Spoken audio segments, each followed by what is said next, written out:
உங்கள் தங்கம் வெள்ளி வைர நகைகளை விற்று பணம் பெற நம்பிக்கையான நிறுவனம் மேக்ஸ் கோல்ட். கால் 04454545545. தங்கம்னா காசு, அது விற்கணும்னா மேக்ஸ். பொதுவாகவே ஒரு கருத்து கணிப்பு நடக்குது அப்படின்னா அந்த கருத்து கணிப்பை அந்த கட்சி தான் அதை நடத்தும். அந்த கட்சி சார்ந்தவர்களோ ஒரு தனியார் அமைப்போ அல்லது பொதுவான ஆட்களோ ஒரு நேஷனல் லெவலில் உள்ள ஒரு ஊடகத்தின் மூலமாகவோ இல்லை சில ஏஜென்ட்டுகளை வச்சு கூட அவங்க பண்ணிப்பாங்க. ஆனால் ஒரு கட்சிக்கு தொடர்ந்து தொலைக்காட்சிகளும் சமூக வலைதளத்தில் உள்ளவர்களும் சமூக ஊடகங்களும் கருத்து கணிப்பு நடத்துகிறாங்க. தாவேக்காவுக்கு தான் தொடர்ந்து நடத்துகிறாங்க. இதாங்க முதல் முறை அவங்களாவே. அதற்கு காரணம் என்னன்னா இந்த தாவேக்காவுடைய வளர்ச்சி, தாவேக்காவுடைய எழுச்சி, விஜய் போகிற இடமெல்லாம் கூட்டம் சேர்றது, விஜய் எது பேசினாலும் அது வைரலாக ஆகிறது, விஜய் எது பேசினாலும் அது விமர்சனமாக மாறுறது, விஜய் எது பேசினாலும் அதை ட்ரோல் பண்ணுறது. இப்போ ஒரு தனியார் தொலைக்காட்சி, தமிழ்நாட்டில் உள்ள ஒரு தனியார் தொலைக்காட்சி, முக்கியமான ஒரு தொலைக்காட்சி, அந்த தொலைக்காட்சி எனக்கு தெரிஞ்சு அரசியல் சார்பற்ற தொலைக்காட்சி தான், நியூட்ரலாக தான் இருக்குது. எனக்கு தெரிஞ்சு செய்திகள்லாம் அவங்க என்ன பண்ணியிருக்காங்கன்னா தமிழ்நாடு முழுக்க கருத்து கணிப்பு நடத்தல. சென்னை எப்பயுமே தலைநகரம் திமுகவுடைய கோட்டை என்பாங்க. சில சமயம் அண்ணா திமுக இருக்கும், பெரும்பாலும் திமுகவுடைய கோட்டைங்க சென்னை.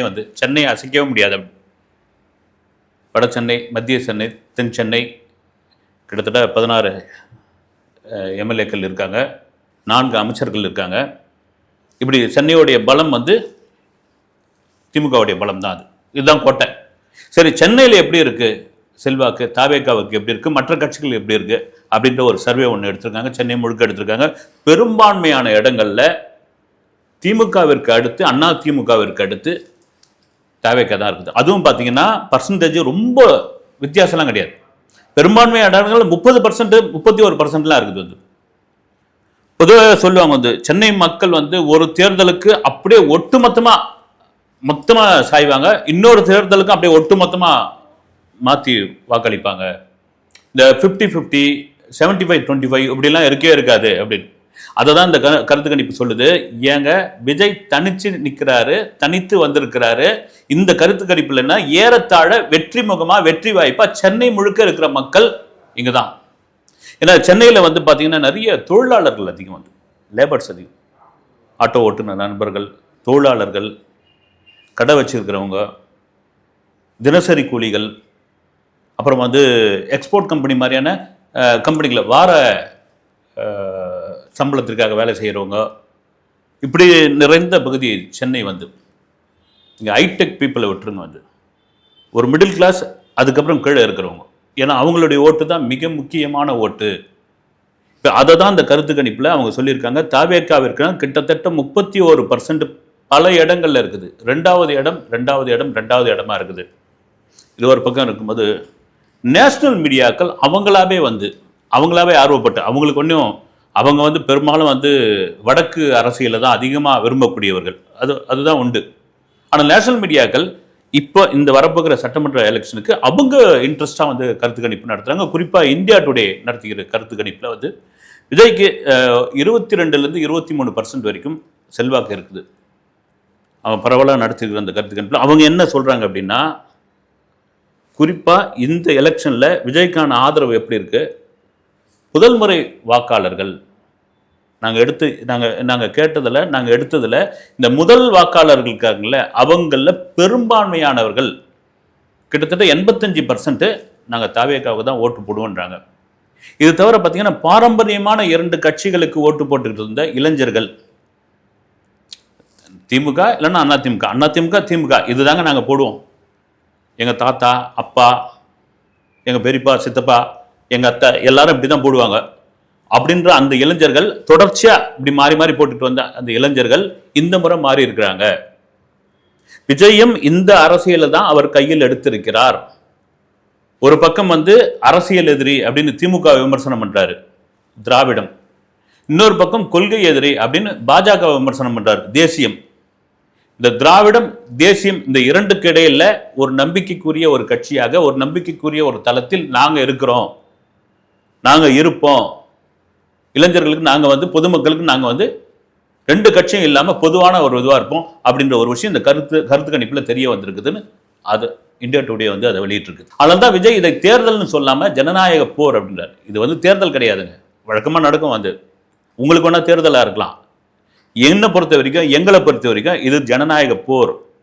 இதில் அழுத்தம் இருக்கும். அந்த அழுத்தத்துக்கெல்லாம் நீங்கள் பயப்படாதீங்க.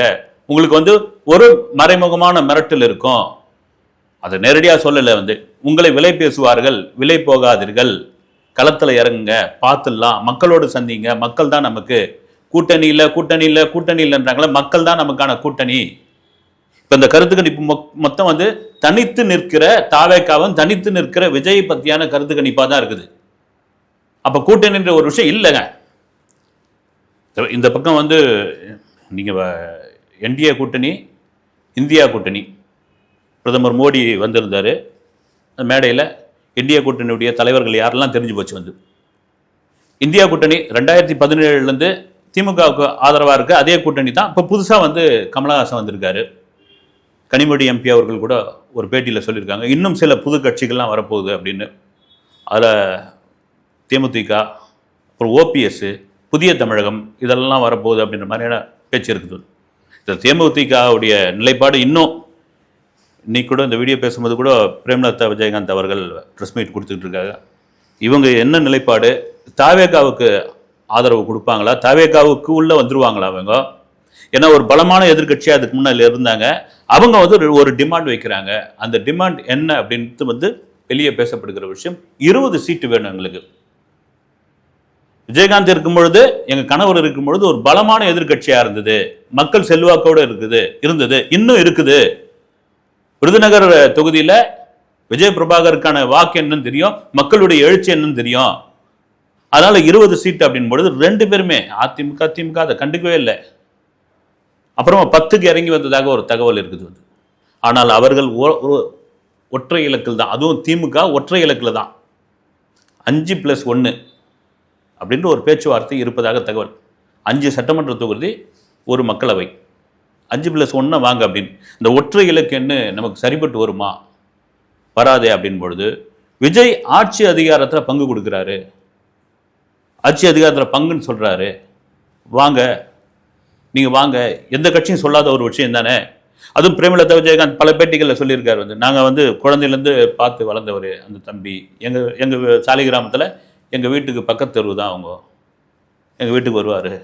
எங்களுடைய கணவருடைய வளர்ச்சிக்கு அவருடைய தந்தை எஸ்ஏசி எவ்வளோ பெரிய, அதேபடி எஸ்ஏசியோடைய அந்த இயக்குனர் அப்படின்ற ஒரு புகழுக்கு விஜயகாந்தும் ஒரு காரணம். வந்து ஒரு செந்தூர் பாண்டி படத்தில் விஜயகாந்த் ஒரு அண்ணனா விஜய அப்படி கை தூக்கி நிறுத்தின ஒரு விஷயம், காட்சிகள்.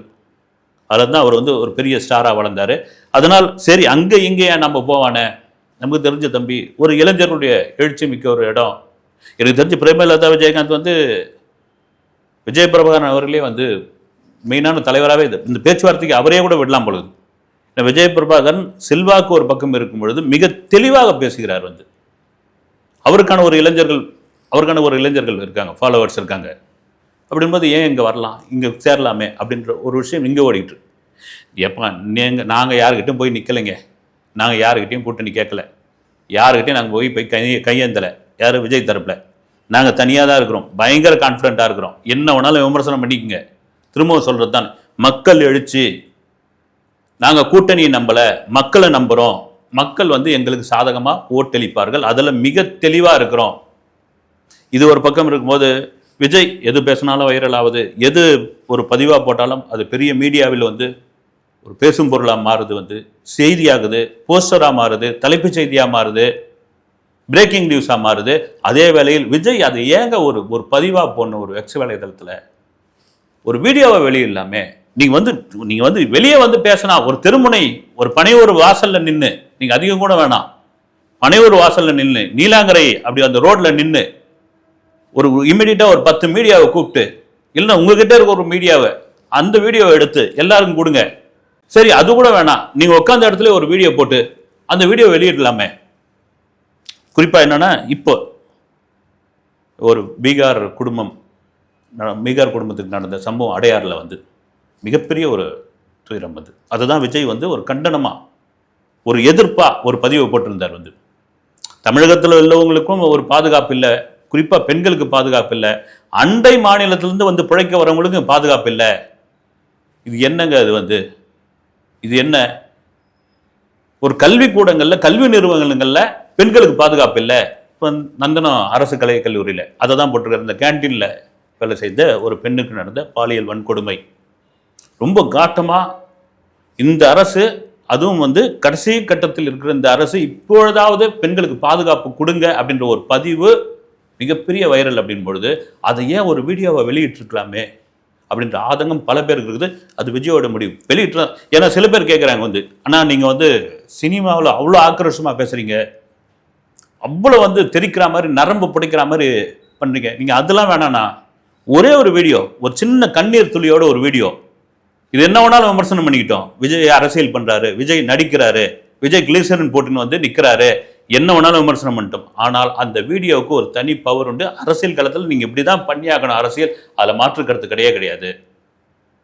இது ஒரு பக்கம் இருக்கும் பொழுது விஜய் வந்து இந்த ரசிகர்கள் விசில் அடிக்கிறாங்க, ரசிகர்கள் கூட்டம் கூடுறாங்க, அதை பார்த்துட்டு அவர் கண்ணாமண்ணாலாம் பேசுகிறாரு.